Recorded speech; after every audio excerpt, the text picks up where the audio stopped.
The Liver Leaders Take 5 podcast invites you to take a few minutes to better understand the importance between your liver and your overall health. During each episode, different liver leaders throughout California take 5 questions to answer the most pressing issues impacting your liver today. Hosted by the Liver Coalition, my name is Scott Succo, the Executive Director, and you can always find us at livercoalition.org.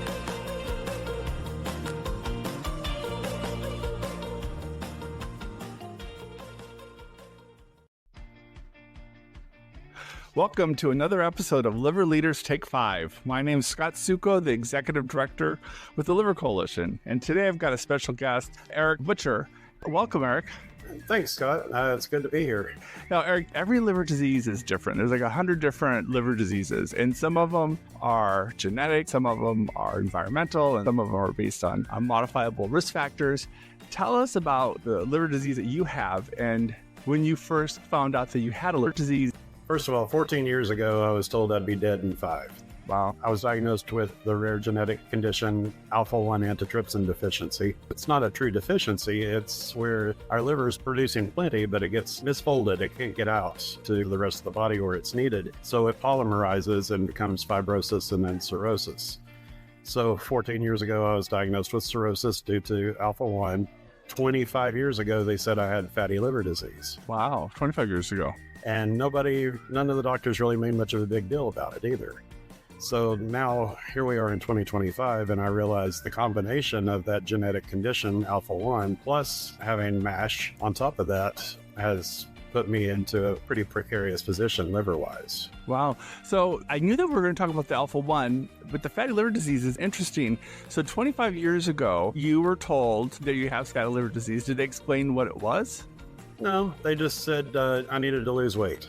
And they didn't harp on it either. They mentioned it one time, then nobody ever said anything about it again.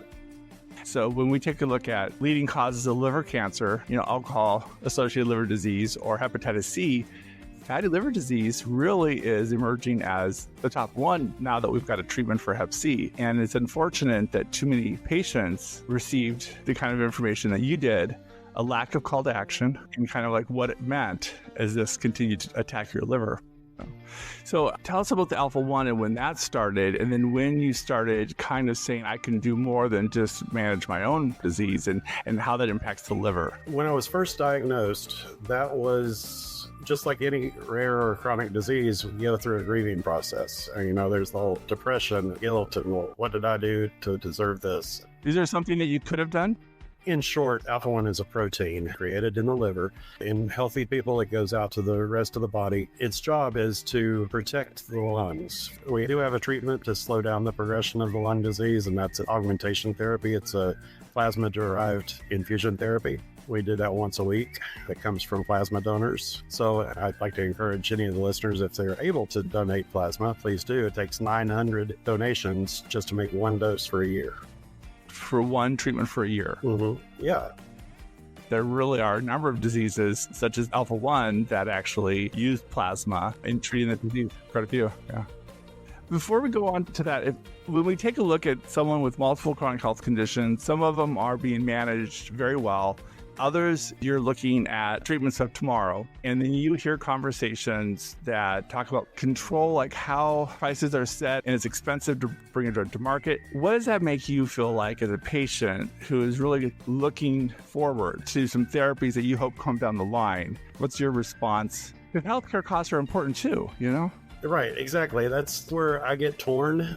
I'm fortunate I do have Medicare, but even on Medicare, we're responsible for a portion of those costs, and 20% of $20,000 is a lot of money. And my infusion, for example, billed at $20,000 a month. So without some help from outside sources, it's unattainable. But at the same time, we can't limit these companies that are doing innovation. There are cures out there. It's been said that we're probably 10 years or less away from a Alpha-1 cure. Gotcha. Okay. Excellent. And so what's next for you?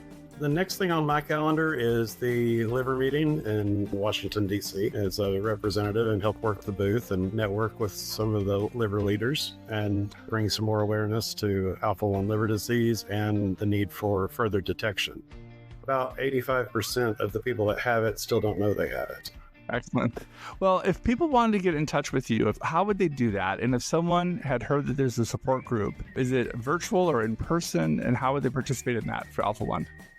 Currently, we have an in-person support group here in Bakersfield. Our next meeting is October 25th at the Southwest Kern County Library on Ming Avenue from 11 a.m. to 1. Lunch is provided, so free food.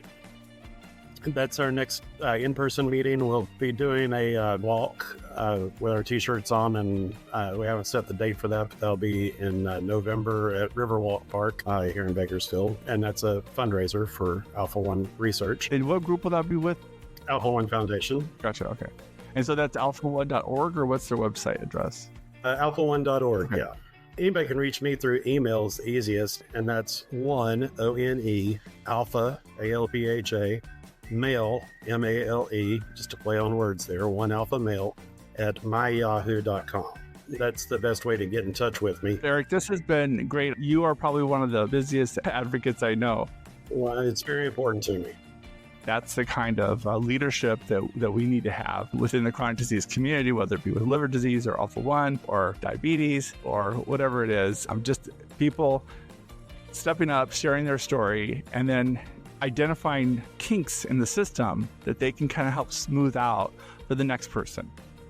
Oh, I appreciate that, Scott. And I would like to say one thing: engage with the community, find that family, because the Alpha-1 Foundation, the people that are there, they are my family now. And being involved with that is such a godsend.